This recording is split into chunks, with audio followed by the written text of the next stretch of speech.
Whenever we have our Exploring Membership class, like we will today, we ask folks who are considering joining this congregation to draw out their spiritual journey. It's an exercise that I have done many times over the years as a part of various UU programs and as a part of my ministerial formation. And it's one of my favorite exercises to have people do because you learn so much about where people are coming from and what they're bringing with them. You'll also get some insights into who the real artists are and who insists on just writing their journey instead of drawing it. Every time we do the exercise here, and every time I've done it in other places, nearly everyone expresses their spiritual journey as a series of concrete external markers. This is the church I grew up in. These are the communities that influenced me along the way. These are the events in my life that shaped who I am or changed the course of my life. And because of the context of the exercise, they nearly all end in the same place. Here's when I found Unitarian Universalism. Or here's when I found the Unitarian Universalist Church of Nashua. Now, of course, these concrete external markers are simply the signposts for an internal journey. They're the easiest thing to point to, the simplest version of our spiritual journey. And one's arrival into Unitarian Universalism is, I hope you know, not the end of one's spiritual journey. Because I grew up in Unitarian Universalism, I always had to go a little deeper on these exercises. There aren't the same clear start and end points for me. I never even went through that phase where you leave and come back. There have been times that my journey has felt inadequate because of this. There have been times I've asked myself, have I just taken the easy road? Do I lack spiritual maturity because I've stayed in the same faith my entire life? Now, I know this isn't really true, but the narrative of our Unitarian Universalism so often privileges those who come out of other religions that it's not surprising that I've had these thoughts. The reality is that one's religious affiliation at any given moment only says so much about their spiritual journey. While I've been a part of the same faith community for my whole life, I have not had the same faith the whole time. There may be a part of each person's spiritual journey that is about finding our way to the religion that is our home, but our journey does not end there. Our spiritual journey is one that we are on for our entire life, with all the twists and turns, detours and pit stops, wrong turns and circling back. So what is a spiritual journey if it's about more than finding your way to the right religion? There are many ways that people talk about and think about spiritual journeys. We've already heard a couple in our service today. Sadie shared one way in our Wonder Box, the way of looking inside and seeing your inner light. Our words for reflection spoke of another way of looking at the spiritual journey, the path, the labyrinth to find God. Others might say that the spiritual journey is about searching for your truest, most authentic self, or that it is a quest for connection with life or the universe, or perhaps it is the awakening of compassion or love. However it is that you define spiritual journey, it is always about that inward journey, the soul-searching, heart-opening.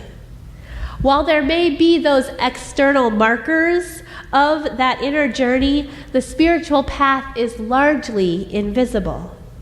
An outsider may think you haven't traveled anywhere at all, while you know that you are utterly different than you were before your journey began. Poet Wendell Berry writes, The world cannot be discovered by a journey of miles, no matter how long, but only by the spiritual journey, a journey of 1 inch. Very arduous and humbling and joyful, by which we arrive at the ground at our own feet and learn to be at home. To me, this speaks to the idea that our spiritual journey is, above all, about finding home in our deepest, truest self, and returning again and again to that place, each time learning more about yourself and our world. For a project in seminary, I had to create some kind of artistic representation of my spiritual journey. It was really important to me that the representation of my journey not be linear. I didn't want to put things in a line with a definite start point and end. So I turned to the all-knowing Google and searched for circular book. Of course, this came up with all kinds of things that were not what I was looking for, like books that were simply circles, right? But finally, I came across directions for creating a book that had no beginning and no end. It was literally a circle. You could start anywhere and just keep turning pages and coming back around to different ideas and images. I filled that book with different pictures and quotes to represent the things that I keep coming back to again and again and again on my spiritual journey. You see, my spiritual journey has often felt more like a spiral than a straight line. I come around again and again to the same themes, the same challenges, the same lessons, the same sources of strength. But each time I encounter them, I am different. I have changed, grown, and I keep changing and growing with each encounter.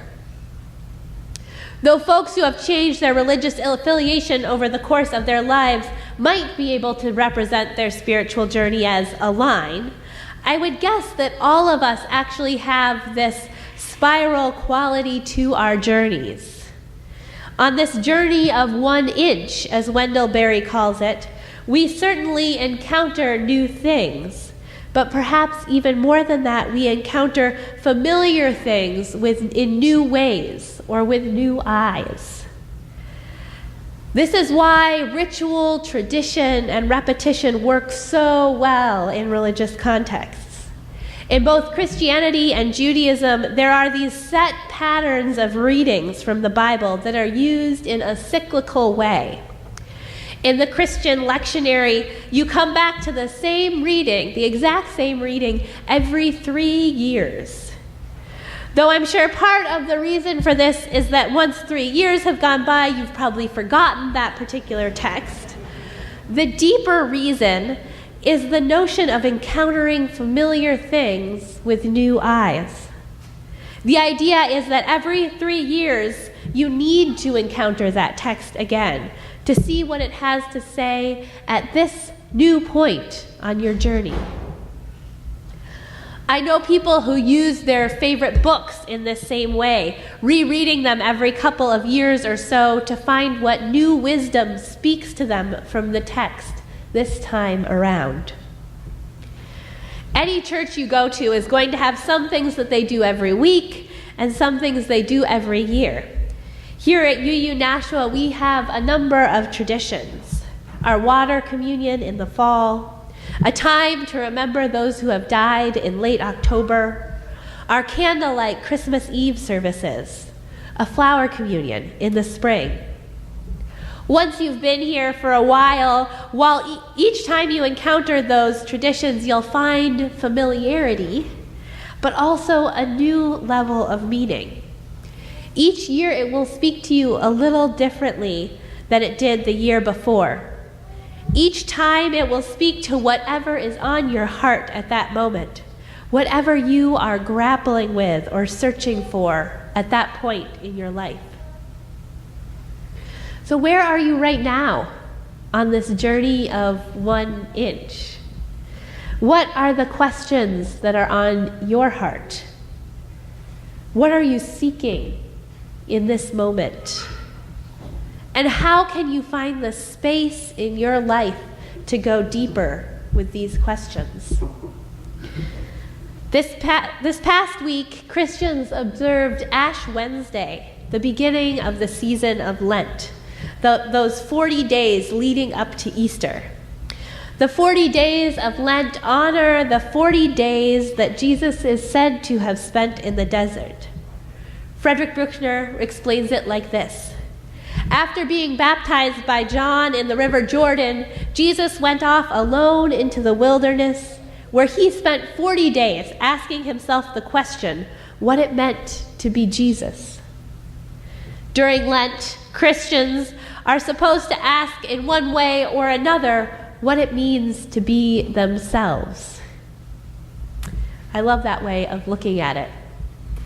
Lent is a time when Christians are invited to look inside and reflect on where they are and where they would like to be. And then they are invited to use that period of Lent to move a little closer to their best selves. The traditional way to do this is through fasting and repentance, which I've always questioned the usefulness of. As a kid in my very Catholic hometown, all of my friends gave up things like chocolate or soda, which we called pop, and I've never understood how it helped them on their spiritual journey. But I do see the benefit of a set-aside period of time for reflection on what it means to be myself. A set time to focus on my spiritual journey. Our everyday lives are so full. Work and activities, appointments and to-do lists. There's rarely time in our busyness to focus on our spiritual journeys, our inner life. UU minister Pamela Bartz describes Lent's invitation like this. Do you know what the word Lent means? She asks. It isn't about lending something. It comes from an old English word meaning to lengthen. In our part of the world, Lent comes at a time when the days are lengthening. The light is growing, even as it snows. And the word Lent reminds us that this season is about helping the light to grow in and through us. As Jesus moved toward greater light during his time in the desert, that's what Lent offers us each year. Now, we could do this at any time of the year, she says, but there's something about this season when we know spring is coming, even under all this snow and cold, and we want to be lighter too. And there's something about knowing that other people are joining us in trying to let light and love fill us more and shine through us more. So every year, I do try to think of something that I can commit to during Lent.